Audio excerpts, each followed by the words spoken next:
ബിസിനസിന്റെ പുതിയൊരു വീഡിയോയിലേക്ക് എല്ലാവർക്കും സ്വാഗതം. നമ്മൾ ഇതിന് മുന്നത്തെ വീഡിയോസിലൊക്കെ കുറേ പ്രൊജക്റ്റുകളെ പറ്റിയിട്ട് പറഞ്ഞിട്ടുണ്ടായിരുന്നു. പ്രൊജക്റ്റുകൾ എന്താണ് അല്ലേ?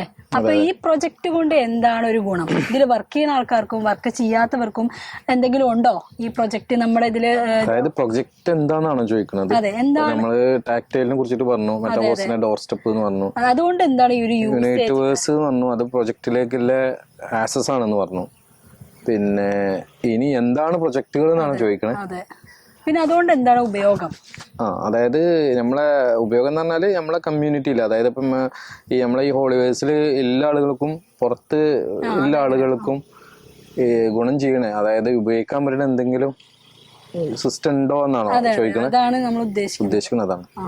അപ്പൊ അതില് എനിക്ക് പറയാലെന്ന് വെച്ചാല് പ്രൊജക്റ്റുകൾ എപ്പോഴും നമ്മളെ ഈ ഒരു ഹോളിവേഴ്സിന്റെ പ്രോഗ്രാമുകൾ, പ്രൊജക്റ്റുകൾ എന്ന് പറയുന്നത് പ്രോഗ്രാമുകളാണ്. അപ്പൊ ഇതില് പറഞ്ഞാല് ഗെയിമുകളുണ്ട്, ഗെയിം പ്ലാറ്റ്ഫോമുകളുണ്ട്. അതായത് അതൊരു പ്രൊജക്റ്റ് ആയിട്ട് നമുക്ക് വേണമെങ്കിൽ അതിനെ പ്രൊജക്റ്റ് ആയിട്ട് പറയാം. ഗെയിമുകൾ എന്ന് പറഞ്ഞാൽ നമ്മൾ സാധാരണ നമ്മള് ചെറിയ ഗെയിമൊന്നുമല്ല, അതായത് നമ്മളെ റിയൽ വേൾഡ് പോലെ ഡിജിറ്റൽ വേൾഡിൽ വരാൻ പോണ ഗെയിമുകൾ. അതായത് നമ്മൾ റിയൽ ആയിട്ട് നമ്മൾ ചെയ്യാവുന്ന കാര്യങ്ങളൊക്കെ ഒരു ഗെയിമിലൂടെ ചെയ്യാൻ പറ്റുന്ന കാര്യങ്ങൾ, അങ്ങനത്തെ ഒരു ഗെയിം പ്ലാറ്റ്ഫോമുകളുണ്ട്. കുറച്ചും കൂടെ ഒന്ന് വിശദീകരിച്ച് പറഞ്ഞു കൊടുക്കാം. കുറച്ചുകൂടി വിശദീകരിക്കുകയാണെങ്കിൽ അതിന്റെ മുമ്പ് പറയുകയാണെങ്കിൽ നമ്മളെ മെറ്റാവേഴ്സ്, നമ്മളിപ്പോൾ ഇതിനു മുമ്പ് പറഞ്ഞിട്ടുണ്ട്. മെറ്റാവേഴ്സ് നമ്മളെ ഈ ഒരു കമ്പനി തന്നെ, ഈ ഒരു എക്കോ സിസ്റ്റം തന്നെ മെറ്റാവേഴ്സ് ക്രിയേറ്റ് ചെയ്യുന്ന ഒരു സിസ്റ്റമാണ്. മെറ്റാവേഴ്സ് എന്താണെന്നറിയോ? കേട്ടിട്ടുണ്ടോ മെറ്റാവേഴ്സ്? മെറ്റാവേഴ്സ് കേട്ടിട്ടുണ്ട്. മെറ്റാന്ന് കേട്ടിട്ടില്ലേ? മെറ്റാവേഴ്സ് എന്ന് പറഞ്ഞാല് നമ്മള് പിന്നെ വേൾഡിൽ വരാൻ പോണേ, അതായത് നമ്മളെ സിസ്റ്റം മാത്രമല്ല, നമ്മളിപ്പോ അത് ക്രിയേറ്റ് ചെയ്യുന്ന ഫേസ്ബുക്ക് ക്രിയേറ്റ് ചെയ്യുന്ന അതിന്റെ ഭാഗമായിട്ടാണ് അവരുടെ പേരൊക്കെ മെറ്റ, മദർ നെയിം ഒക്കെ മെറ്റ എന്നുള്ളതാക്കി. മെറ്റാവേഴ്സ് എന്ന് പറയുന്നത് നമ്മളെ, അതായത് വേൾഡ് വൈഡ് ആയിട്ട് നടക്കണ ഒരു ടെക്നോളജിയാണ് മെറ്റാവേഴ്സ് എന്ന് പറയുന്നത്. അതായത് ഒരു വിർച്വൽ വേൾഡ് ക്രിയേറ്റ് ചെയ്യാന്നില്ല. അതായത് ഇപ്പൊ നമ്മളൊരു ഡിജിറ്റൽ വേൾഡ്, ഇപ്പൊ നമ്മൾ ഈ ഒരു ഡിജിറ്റൽ വേൾഡ് എങ്ങനെ ഉണ്ടോ അതേപോലത്തെ ഒരു വിർച്വൽ സിസ്റ്റം, അതായത് വിർച്വൽ വേൾഡ്, അതായത് ഒരു ഡിജിറ്റൽ വേൾഡ് എന്ന് പറയും. അത് ക്രിയേറ്റ് ചെയ്യുന്ന സിസ്റ്റം, ആ ഒരു വിർച്വൽ സിസ്റ്റമാണ് എന്ത് മെറ്റാവേഴ്സ് എന്ന് പറയുന്നത്. അപ്പോൾ അവിടെ മെറ്റാവേഴ്സിനെ സംബന്ധിച്ചിടത്തോളം പറയുകയാണെങ്കിൽ മെറ്റാവേഴ്സിൽ നമുക്ക് ബിസിനസ് ചെയ്ത് ക്യാഷ് ഉണ്ടാക്കാൻ പറ്റുന്ന ഒരുപാട് പ്ലാറ്റ്ഫോമുകൾ മെറ്റാവേഴ്സിന്റെ അകത്തുണ്ട്. നമ്മളെ പ്രൊജക്ട് ഹോളിവേഴ്സ്, പണ്ടത്തെ മെറ്റാവേഴ്സ്, ഇപ്പൊ ഹോളിവേഴ്സ്. പക്ഷെ മെറ്റാവേഴ്സ് എന്ന് പറഞ്ഞാൽ വേർഡിൽ ഒറ്റ നെയിമാണ് ഉള്ളത്. മെറ്റാവേഴ്സ് എന്ന് പറഞ്ഞാൽ അത് ടെക്നോളജിയാണ്. അപ്പൊ ആ ടെക്നോളജിന്റെ ഭാഗമായിട്ട് തന്നെ അതിൽ തന്നെ നമുക്ക് പിന്നെ റിയൽ എസ്റ്റേറ്റ് അതിൽ വരുന്നുണ്ട്. അതായത് റിയൽ എസ്റ്റേറ്റ് എന്ന് പറയുമ്പോൾ സാധാരണ നമ്മളെ ഭൂമി കച്ചവടം പോലെ ഇവിടെ വിർച്വൽ വേൾഡിൽ നമുക്ക് ഭൂമി കച്ചവടങ്ങളൊക്കെ നടക്കും. അതാണ് നമ്മൾ ഈ പ്രൊജക്ട്, നമ്മൾ ഈ കമ്മ്യൂണിറ്റി ക്രിയേറ്റ് ചെയ്യണം തന്നെ. നമ്മളിപ്പോ ഇതിനു മുമ്പൊക്കെ പറഞ്ഞു ക്രിയേറ്റ് ചെയ്യണം, കമ്മ്യൂണിറ്റി ക്രിയേറ്റ് ചെയ്യണം. കമ്മ്യൂണിറ്റി ക്രിയേറ്റ് ചെയ്യുമ്പോൾ അതെ. അപ്പൊ കമ്മ്യൂണിറ്റി കുറെ ആളുകൾക്ക് ഡൗട്ട് ഉണ്ട്, ഈ കമ്മ്യൂണിറ്റി ക്രിയേറ്റ് ചെയ്യണം എന്ന് പറയുന്നുണ്ട്. പക്ഷെ കമ്മ്യൂണിറ്റി ക്രിയേറ്റ് ചെയ്യുമ്പോൾ ആ കമ്മ്യൂണിറ്റി ക്രിയേറ്റ് ചെയ്യുന്ന ഫണ്ട് ഞമ്മക്ക് തന്നെ തിരിച്ചു കിട്ടുമെന്നും പറയുന്നുണ്ട്. അപ്പൊ ഇത് ക്രിയേറ്റ് ചെയ്ത ഒരാൾക്ക് എന്താണ് ലാഭം എന്ന് കുറെ ആളുകൾ ക്വസ്റ്റ്യൻ ചോദിക്കുന്നുണ്ട്. അതായത് ക്രിയേറ്റ് ചെയ്ത ഒരാൾക്ക് ഒരു ലാഭമില്ലാതെ എന്തിനാണ് അതിപ്പോ നമുക്ക് കമ്മ്യൂണിറ്റി ക്രിയേറ്റ് ചെയ്യുമ്പോൾ ആ ഫണ്ട് നമുക്ക് തന്നെ കിട്ടുകയാണ്. പിന്നെ കോയിന് നമ്മൾ വാങ്ങിയിരുന്നു, അതിന് പകരം നമുക്ക് കോയിന് കിട്ടുന്നു. പക്ഷെ ഈ ഒരു ക്രിയേറ്ററെ സംബന്ധിച്ചിടത്തോളം ഇതിനൊരു സിസ്റ്റം ഉണ്ടല്ലോ, ഒരു എക്കോ സിസ്റ്റം ഉണ്ട്. അതായത് സിസ്റ്റം ക്രിയേറ്റ് ചെയ്തൊരു ടീമുണ്ട്. അവരെ സംബന്ധിച്ചിടത്തോളം എന്താണ് ലാഭം എന്നുള്ളത്. അപ്പോൾ അവരെ സംബന്ധിച്ചിടത്തോളം ഈ ഒരു മെറ്റാവേഴ്സ് ക്രിയേറ്റ് ചെയ്യാന്നുള്ളത് തന്നെയാണ്. അതായത് ഈ ഒരു വിർച്വൽ വേൾഡിൽ വരുന്ന ഇനി ലോകം ഭരിക്കാൻ പോണേ, ഇനി ലോകം മൊത്തം ടെക്നോളജി വരാൻ പോണ ഒരു സിസ്റ്റമാണ് മെറ്റാവേഴ്സ് എന്ന് പറയുന്നത്. അപ്പോൾ ആ മെറ്റാവേഴ്സ് ക്രിയേറ്റ് ചെയ്യുന്ന ഒരു കമ്പനി, അതായത് ക്രിയേറ്റ് ചെയ്യുന്ന സിസ്റ്റമാണ് നമ്മളെ സിസ്റ്റം. അപ്പോൾ അതിൽ നിന്ന് നമുക്ക് പലതരത്തിൽ ഇപ്പൊ ഇതിൽ ജോയിൻ ചെയ്ത ആളുകൾ, ഞാൻ നേരത്തെ നിങ്ങൾ ചോദ്യം ചോദിച്ചതെന്ന് വെച്ച് കഴിഞ്ഞാൽ, ഇപ്പോൾ ഈ മെറ്റാവേഴ്സിൽ, അതായത് ഈ ഹോളിവേഴ്സിൽ എല്ലാ ആളുകളുണ്ടാവും. ഇതിൽ ജോയിൻ ചെയ്ത ആളുകളും ഇല്ലാത്ത പുറത്ത് കാഴ്ചക്കാരായിട്ട് നിൽക്കുന്ന ആളുകളൊക്കെ ഈ ഒരു സിസ്റ്റം ഉപയോഗിക്കാൻ പറ്റുമോ എന്നുള്ളതാണ്. അങ്ങനെയല്ല പല പ്രോഗ്രാം ഉണ്ടാകുന്നത്. അപ്പൊ അങ്ങനത്തെ ആളുകളെ സംബന്ധിച്ചിടത്തോളം ഈ മെറ്റാവേഴ്സ് എന്നുള്ളൊരു ടെക്നോളജി വരുമ്പോൾ അവരെ സംബന്ധിച്ചിടത്തോളം അവർക്ക് ഈ ഒരു മെറ്റാവേഴ്സിന്റെ അകത്ത് നിന്നിട്ട് എന്ത് ചെയ്യാൻ പറ്റും? നല്ലൊരു ഫിനാൻഷ്യൽ ഫ്രീഡം ഉണ്ടാക്കി വിടുന്നു, ഒരു ബിസിനസ് ചെയ്യാൻ പറ്റും.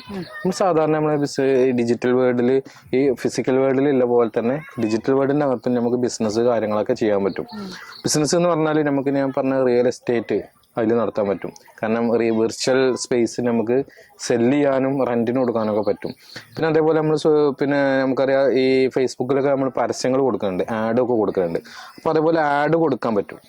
അതായത് ഈ ഇപ്പോൾ ഉദാഹരണത്തിന് നമ്മളിപ്പോൾ ഫേസ്ബുക്കിൽ ഇപ്പൊ നമ്മളൊരു എന്തെങ്കിലും അഡ്വർടൈസ്മെന്റ് കൊടുക്കുമ്പോൾ ഒരു പോസ്റ്റ് ആക്കിയിട്ട് ഇടുക.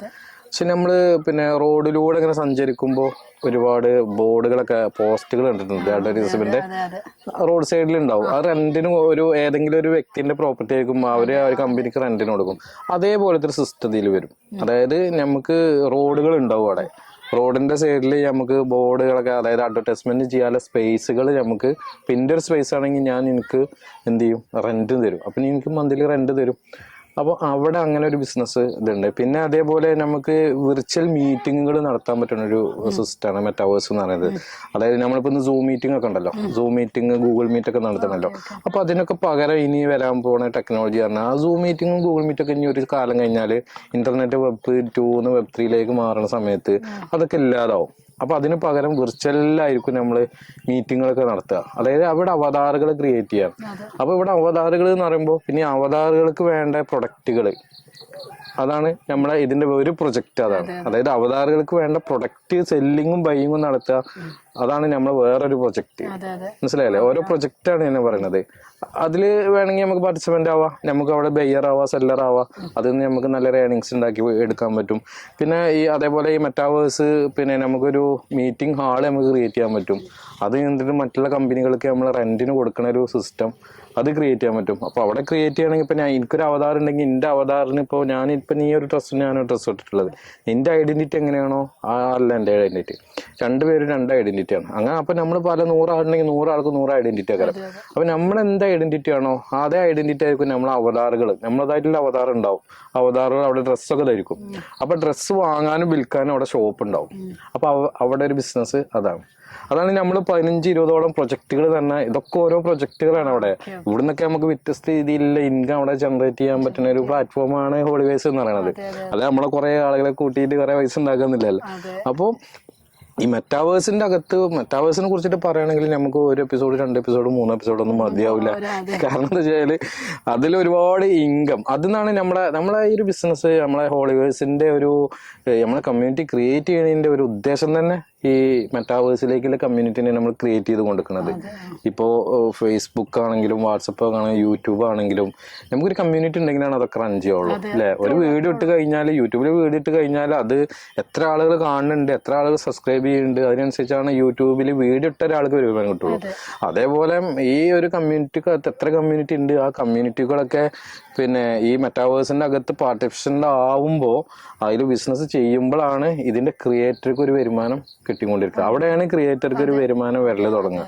കാരണം അവിടെ പ്രൊഡക്റ്റുകൾ കുറെ സെല് ചെയ്യാണ്ട് വിർച്വൽ പ്രൊഡക്റ്റുകൾ ഉണ്ട്. അപ്പൊ ആ പ്രൊഡക്റ്റുകളൊക്കെ അവര് ഉണ്ടാക്കിയെടുക്കുന്ന പ്രൊഡക്റ്റുകളാണ്. അപ്പൊ അതൊക്കെ നമ്മളെ പോലുള്ള ആളുകൾ വാങ്ങുമ്പോഴും വെക്കുമ്പോഴും അതിനൊരു വരുമാനം അവർക്ക് കിട്ടിക്കൊണ്ടിരിക്കും. കാരണം അവർക്ക് വരുമാനം കിട്ടുക എന്ന് പറഞ്ഞാൽ ഫ്യൂച്ചറിലാണ് കിട്ടുക. അതിന് വേണ്ടിയിട്ടാണ് ഒരു സിസ്റ്റം ഇങ്ങനെ ക്രിയേറ്റ് ചെയ്തിട്ടുണ്ടാകുന്നത്. പിന്നെ അതൊരു ഭാഗം മാത്രമാണ് മെറ്റാവേഴ്സിനായിട്ട് ഭാഗം. പിന്നെ സ്റ്റേക്കിംഗ് എന്നൊരു സിസ്റ്റം വരുന്നുണ്ട്. പിന്നെ അതേപോലെ എന്താ പറയാ, സ്റ്റേക്കിങ് അതൊരു പ്രൊജക്റ്റായിട്ട് പ്രോഗ്രാമായിട്ട് ഇതാക്കുക. കാരണം സ്റ്റേക്കിംഗ് എന്ന് പറഞ്ഞാൽ നമ്മളെ നമ്മളെ HC കോയിൻ ഉണ്ടല്ലോ, നമ്മളെ ഹോളിവേഴ്സിന്റെ കോയിൻ ഉണ്ടല്ലോ, ആ കോയിന് നമുക്ക് എന്താ വെച്ചാൽ ബാങ്കിൽ ഫിക്സഡ് ഡെപ്പോസിറ്റ് ഇടുന്ന പോലെ ഡെപ്പോസിറ്റ് ചെയ്യാൻ പറ്റും. അങ്ങനെ ഡെപ്പോസിറ്റ് ചെയ്യുകയാണെങ്കിൽ നമുക്കൊരു ഡെയിലി ഒരു പ്രോഫിറ്റ് അതിൽ നിന്ന് ഇങ്ങനെ നമ്മൾ ബാങ്കിൽ ഇട്ട് കഴിഞ്ഞാൽ നമുക്ക് ഇൻട്രസ്റ്റ് എന്ന് പറയും. ഇവിടെ അതിന്റെ ഒരു പ്രോഫിറ്റ് ആയിട്ട് നമുക്ക് ഡെയിലി നമുക്ക് കിട്ടിക്കൊണ്ടിരിക്കുന്ന സിസ്റ്റമാണ് സ്റ്റേക്കിംഗ് ആണ്. അത് വരാൻ കിടക്കുന്നുള്ളൂ. അത് പിന്നെ സ്റ്റേക്കിങ്ങിനെ പറ്റിയിട്ട് നല്ലൊരു വീഡിയോ നമുക്ക് പിന്നീട് ചെയ്യാൻ പറ്റും. കുറച്ചും കൂടി ഇൻട്രസ്റ്റിംഗ് ആവും. അതെ. അങ്ങനെ നമുക്ക് ഇൻട്രസ്റ്റിംഗ് ആയിട്ടുള്ള നമുക്ക് ഇൻകം കിട്ടുന്ന ഒരുപാട് പ്രൊജക്ടുകൾ. ഞാൻ എപ്പോഴും പറയണ 15-20 പ്രൊജക്ടുകൾ പറയുന്നത് നമ്മളെല്ലാം വിശദീകരിക്കണമെങ്കിൽ ഒരു എപ്പിസോഡിലും വിശദീകരിക്കാൻ പറ്റില്ല. അപ്പോൾ അതാണ് ഓരോ സ്റ്റെപ്പായിട്ട് ഓരോ കാര്യങ്ങൾ നമ്മൾ പ്രേക്ഷകർക്ക് പറഞ്ഞു കൊടുക്കുന്നത്. ഒറ്റ കാര്യമുള്ളൂ, എന്താ വെച്ച് കഴിഞ്ഞാൽ നമ്മളെ ഈ ഒരു പ്രൊജക്ട് എന്ന് പറയുന്നത് നമ്മൾ ഇതുവരെ കണ്ടൊരു പ്രൊജക്റ്റ് അല്ല. നമ്മള് നമ്മളൊന്നും ചിന്തിക്കുന്നതിൽ അപ്പുറത്തേക്കുള്ള ഒരു പ്രൊജക്റ്റാണ്. അപ്പൊ ഇതിൽ പാർട്ടിസിപ്പന്റ് ആയിട്ട് നിൽക്കുകയാണെങ്കിൽ നമുക്ക് വരും കാലങ്ങളിൽ നമുക്ക് നല്ലൊരു ഫിനാൻഷ്യൽ ഫ്രീഡം നമുക്ക് ഇതിൽ നിന്ന് ഉണ്ടാക്കിയെടുക്കാൻ പറ്റും എന്നുള്ള കാര്യത്തിൽ യാതൊരു സംശയവുമില്ല. ഇല്ല. അപ്പോൾ എല്ലാവർക്കും പ്രോഗ്രാംസ് എന്താണെന്നുള്ളത് മനസ്സിലായി. ഇതിലെ വർക്കിംഗ് ഇതിലുള്ള ആൾക്കാർക്കും ഇല്ലാത്ത ആൾക്കാർക്കും എങ്ങനെ ഇതിൽ വർക്ക് ചെയ്യാം എന്നുള്ളത് നമുക്ക് ഇതിലൂടെ മനസ്സിലായി. പുതിയ ഇൻട്രസ്റ്റിംഗ് വീഡിയോസുമായിട്ട് ഞങ്ങൾ വരുന്നതായിരിക്കും. എല്ലാവരും നമ്മുടെ ചാനൽ കാണുക, സബ്സ്ക്രൈബ് ചെയ്യുക. നമ്മുടെ ബയോയിൽ നമ്പർ കൊടുത്തിട്ടുണ്ട്. എന്ത് സംശയം ഉണ്ടെങ്കിലും വിളിക്കുക, കമൻറ്റ് ചെയ്യുക. Thank you.